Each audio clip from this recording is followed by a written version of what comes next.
The fall from grace of a living American legend 50 years in the making. Bill Cosby's alleged questionable behavior had gone largely unnoticed for decades.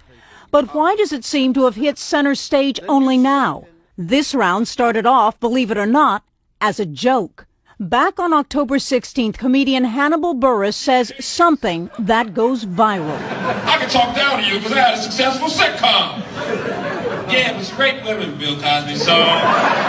Then, less than a month later, Cosby's Twitter page asked fans to meme Cosby.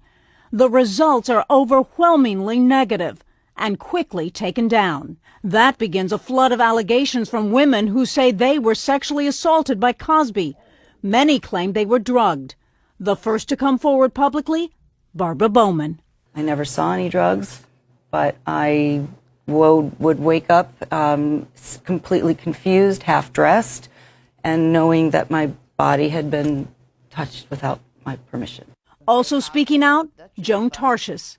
We went up to his bungalow afterwards. He made me a drink, and very shortly after that, I passed out. I woke up or came to very groggily with him removing my underwear. Tarshis says that in 1969, she voluntarily saw Cosby again when he invited her to a performance after accepting drinks at his hotel and in a limo. She says she woke up the next morning with him in his bed. Ironically, Cosby released a comedy album that same year entitled It's True, It's True, joking about doctoring drinks. You know what? You know anything about Spanish fly? No, tell me about it. Well, there's this girl, Crazy Mary. You put some in her drink, man, she... But with all the allegations, and even after former Temple University employee Andrea Constant went to police saying Cosby drugged and molested her in 2004, the local district attorney at the time, Bruce Castor, did not bring charges. Years later, Castor explains his decision. Constant, waiting for a year to go to authorities, heard her case against Cosby. Because of the delay, I couldn't check her blood to see if there was any metabolites of that drug in her, so it made the case very difficult. In 2005, Cosby spoke out about the allegations for the first time, telling the National Enquirer, "I am not going to give in to people who try to exploit me because of my celebrity status." Soon after, Constant responds with a civil suit alleging battery, assault, and defamation of her character.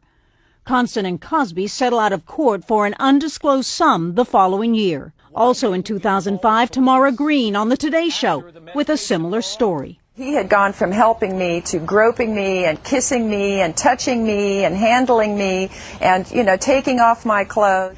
The latest salvo? A lawsuit filed last week by a woman who claims Bill Cosby sexually assaulted her in 1974 when she was 15. In court filings, Cosby calls those claims absolutely false, accusing the woman of extortion. Cosby's attorney says her lawyer made threats about criminal penalties, coupled with ever-increasing demands for a six-figure payday to keep quiet about her long-since-expired claims. Other stories shared in small circles, but getting little attention. People did not want to believe our story. And I finally said, I can't live in fear for the rest of my life.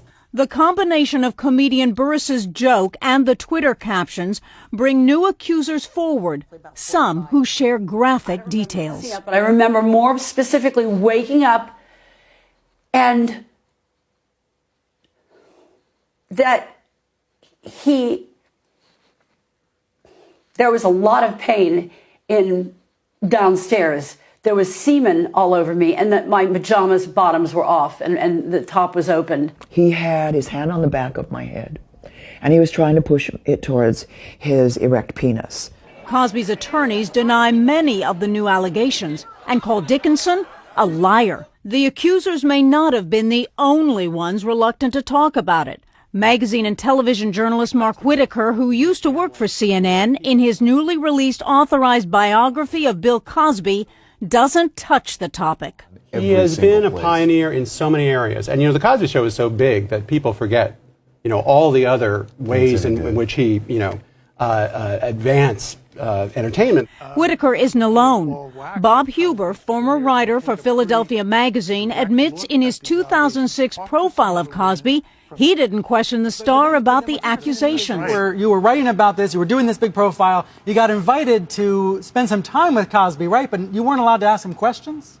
Right. In a recent column, New York Times columnist David Carr criticizes Whitaker, but also calls himself an enabler in not reporting alleged misdeeds by Cosby. Those in the know also included me. Whitaker then agrees with Carr, tweeting, "David, you were right. I was wrong to not deal with the sexual assault charges against Cosby and pursue them more aggressively." CNN has obtained a sworn deposition Bill Cosby gave in 2005 as part of that ongoing civil lawsuit by former Temple University employee Andrea Constant. In this deposition, Bill Cosby says a media outlet suppressed another woman's story at his request. Cosby was asked, "What is your understanding of the agreement that you had with the National Enquirer concerning your exclusive interview?" "I would give them an exclusive story, my words." "What would they give you in return?" "They would not print the story of print Beth's story." Accuser Beth Ferrier says her story was dropped from publication in the magazine after Cosby issued his one and only interview on the Constant and Tamara Green accusations.